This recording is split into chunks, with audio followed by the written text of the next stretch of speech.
안녕하세요. 끝까지 보면 도움이 되는 마준마 TV입니다. 자주는 아니더라도 한 번씩 가게 되는 곳이 있습니다. 몸이 불편할 때 진료를 받고 원인을 찾아서 치료하기 위해 방문하는 병원인데요. 앞으로 국민들의 일상이 크게 달라질 것으로 전망됩니다. 병원에 가면 반드시 지불해야 하는 병원비 관련된 소식인데요. 어떤 분들은 지금보다 적게 내게 돼서 의료비 부담을 줄일 수 있게 되기도 하고, 어떤 분들은 지금보다 훨씬 더 많은 돈을 지불해야 돼서 부담이 늘어나기도 합니다. 나와 가족들은 어디에 해당되는지 꼭 확인해 보시고, 실질적으로 무엇이 어떻게 바뀌어서 앞으로 병원에 가서 진료를 어떻게 봐야 하고 병원비를 얼마큼 내야 되는지 잘 알아두셔야 될 것 같습니다. 그런 관련 내용이 궁금하신 분들은 오늘 영상도 끝까지 봐주세요. 우리가 병원에 가서 여러 가지 검사 및 치료를 받게 될 때 적용받게 되는 것이 있습니다. 바로 건강보험인데요. 단 모든 항목이 건강보험을 적용받는 것은 아닙니다. 그래서 가끔 병원에서 추가적인 검사를 받을 때 안내받게 되는 것 중에 하나가 비급여 항목이라 병원비가 많이 나올 수도 있다는 내용입니다. 현재 우리나라는 재정 관리를 위해서 급여, 비급여 항목으로 나눠서 운영하고 있습니다. 의학적 필요성이 높은 항목은 급여로, 상대적으로 선택적인 항목은 비급여 항목으로 정하고 있습니다. 예를 들어 진찰료, 검사료, 영상검사료, 투약주사료, 처치수술, 재활치료, 입원료 등 기본 진료는 건강보험 급여 항목으로 정해서 운영하고 있습니다. 가격과 기준을 국가에서 정하고 공단에서 일부를 내주는 진료라고 이해하시면 됩니다. 그래서 건강보험이 적용되는 경우에는 환자 본인이 일부만 병원비를 내면 되기 때문에 부담을 낮출 수 있습니다. 그리고 반대로 건강보험이 적용되지 않는 비급여 항목이 있습니다. 비급여 항목의 경우는 건강보험이 아예 적용되지 않아서 진료비 100% 전액을 환자 본인이 부담해야 하는 항목입니다. 병원 진료를 보다 보면 이렇게 전액 본인이 부담해야 하는 비급여 항목들이 있는데요. 국가가 수가를 정하지 않기 때문에 병원마다 가격이 다를 수 있습니다. 같은 시술이라 할지라도 의료기관별로 병원비에 대한 편차가 상당히 큰 편입니다. 비급여 항목인지 급여 항목인지는 보통 우리가 진료를 다 본 다음 받게 되는 병원의 진료비 영수증을 보면 자세하게 확인할 수 있습니다. 그런데 이렇게 급여, 비급여도 아닌 급여와 비급여 사이에 있는 것이 있습니다. 바로 관리급여라고 합니다. 처음 들어보신 분들도 계실 것 같은데요. 이 관리급여 부분에 대해서 앞으로 잘 알고 계셔야 합니다. 이걸 모르고 지금처럼 병원에서 진료를 볼 경우에는 생각지도 못한 큰 금액을 지불해야 할 수도 있기 때문입니다.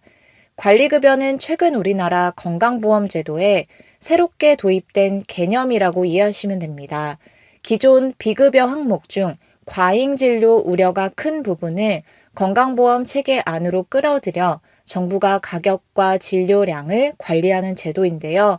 보건복지부가 국민건강보험법 시행령을 개정해 2026년 2월부터 법적 근거를 마련했습니다. 2월 19일 관리급여 제도의 법적 근거를 마련하는 내용에 국민건강보험법 시행령 일부 개정령안이 공포되었습니다. 이번 개정령안은 2월 19일 공포 즉시 시행되었습니다. 하지만 이런 사실에 대해서 아직 잘 모르시는 분들이 생각보다 많은데요. 앞으로 병원을 이용하실 때 반드시 잘 알고 계셔야 합니다. 관리급여란 급여와 비급여의 중간 형태로 선별급여의 일종입니다. 이렇게 새롭게 관리급여 제도를 도입한 주된 목적은 비급여의 가격 편차와 과잉 사용을 막고 환자 부담을 일부 경감하면서 건강보험 재정을 보호하기 위함입니다. 이번 제도를 통해서 일부 국민들은 의료비 부담이 오히려 낮춰질 수 있고 일부 국민들은 반대로 지금보다 의료비 부담이 확 높아질 수도 있습니다. 그런 이유에 대해서 이제부터 설명드릴 테니 나는 어디에 해당이 될지 잘 확인해 보시면 좋겠습니다. 일단 이번에 관리급여로 첫 지정된 3개의 항목이 있습니다.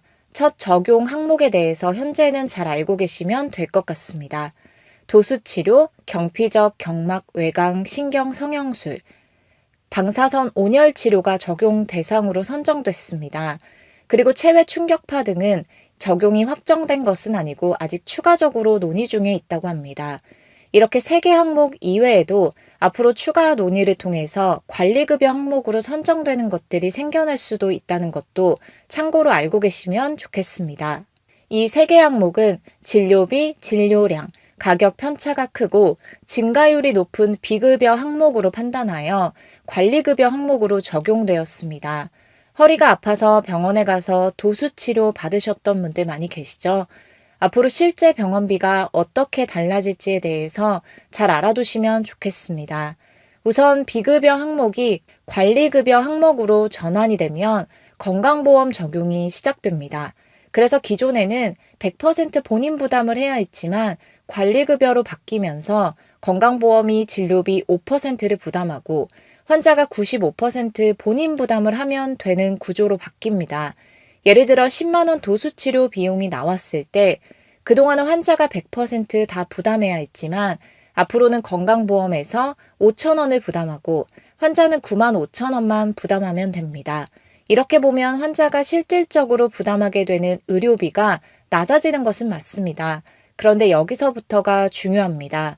보통 도수치료 등과 같은 비급여 항목을 받는 분들은 일단 본인이 100% 낸 다음 가지고 있는 실손보험을 통해서 보험금으로 다시 되돌려받는 경우가 많습니다. 즉 실손보험이 있는 분들이 비급여 항목을 이용하는 경우가 많은데요. 도수치료가 관리급여 항목이 되면서 앞으로 보험금 청구 후 실제로 받게 되는 비용이 완전히 달라집니다. 어떤 분들은 병원에 내는 비용도 적어지고 보험금 청구를 통해 받게 되는 비용도 늘어나 이중 혜택을 받게 되기도 하고 또 다른 분들은 병원비는 낮아졌지만 보험사에서 돌려받을 수 있는 돈이 거의 없어져 본인 부담이 늘어나기도 합니다. 어떤 경우인지 하나씩 확인해 보시면 좋겠습니다. 비급여 항목이 관리급여로 되면 병원이 임의로 진료 가격을 책정했던 것에서 표준수가를 따르는 것으로 변경됩니다. 즉, 정부에서 직접적으로 가격을 통제해서 환자가 지불하게 되는 결제 원금이 줄어들게 됩니다. 이렇게 결제 원금이 줄어드는 것이 국민의 의료비 부담이 줄어드는 것은 맞지만 앞서 말씀드린 것처럼 대부분 본인이 가지고 있는 실손보험을 통해서 병원비를 돌려받는 분들이 많은데요. 실손보험을 갖고 있다면 어느 세대의 상품인지에 따라서 앞으로 받게 될 비용이 커지거나 거의 없어질 수도 있습니다. 잘 확인해 보시기 바랍니다. 예를 들어 살펴보겠습니다. 비급여 항목일 때는 10만 원 하던 도수치료가 관리급여로 적용되면서 5만 원으로 낮아진다고 했을 때 기존 실손보험 1에서 4세대 가입자의 경우는 기존 10만 원일 때는 치료비의 자기부담률 30%인 3만 원을 부담해야 했습니다. 그런데 도수치료가 관리급여로 전환되면서 5만 원으로 금액이 낮아졌다고 하면 실손보험에서는 더 이상 비급여 항목이 아닌 급여 항목으로 인정해 더 낮은 자기부담률 20%를 적용합니다. 즉 병원에서는 5만 원 중에서 2,500원을 뺀 나머지 자기부담금 47,500원을 결제합니다. 그리고 본인이 가지고 있는 실손보험에 47,500원을 청구하면 자기부담률 20%인 9,500원을 제외하고 38,000원을 받게 됩니다. 그러면 환자가 부담하게 되는 비용은 최종적으로 약 9,500원 수준이 됩니다. 정부에서 직접적으로 가격을 통제함에 따라 도수치료 비용은 낮아지고 환자가 부담하게 되는 비용도 함께 낮아져서 이중으로 혜택을 받게 되는 것입니다. 그런데 모든 분들이 여기에 해당하는 것은 아닙니다. 오히려 그동안 혜택을 받았지만 이제는 거의 받지 못하게 되는 경우도 있습니다. 본인 부담이 크게 늘어나 불리해지는 것인데요. 5세대 신규 실손보험 가입자의 경우는 진료비 자체가 10만 원에서 5만 원으로 낮아진다 해도 오히려 받게 되는 돈이 거의 없어지는 상황입니다. 5세대 실손보험은 기존 1에서 4세대와는 다르게 건강보험 연동형으로 개편되었습니다. 과잉 진료를 방지하기 위해 관리급여 항목에서 건강보험 본인 부담률과 실손 자기 부담률을 연동해 환자 최종 부담을 높이는 구조로 설계되었습니다. 그래서 5세대 실손 보상은 공단 부담과 거의 동일해서 실질적으로 돌아가는 혜택이 미미합니다. 예를 들어 5만 원을 병원에서 지불할 때 공단에서 5%인 2,500원을 부담하고 환자가 47,500원을 납부합니다. 5세대 실손 청구의 경우는 청구액 47,500원, 실손 보상 95% 연동으로 5%만 보상됩니다. 즉 환자 최종 부담은 47,500원에서 2,375원 보상금을 뺀 나머지 45,000원이라고 이해하시면 됩니다. 즉 5세대 실손보험의 경우는 오히려 받게 되는 금액이 거의 없어 부담이 커질 수 있습니다. 그리고 꼭 알고 계셔야 할 게 있습니다. 당장 지금부터 도수치료 등 관리급여 항목이 완전히 바뀌는 것은 아닙니다. 2월 19일 비급여 일부 항목을 관리급여로 편입할 수 있는 법적 근거를 마련한 것으로 향후 세부 기준이 마련될 계획이라는 것입니다.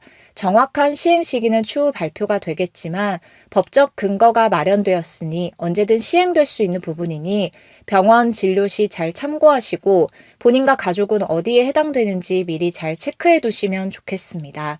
오늘 영상도 끝까지 봐주셔서 정말 감사합니다. 구독과 좋아요, 알림 설정 꼭 부탁드립니다. 감사합니다.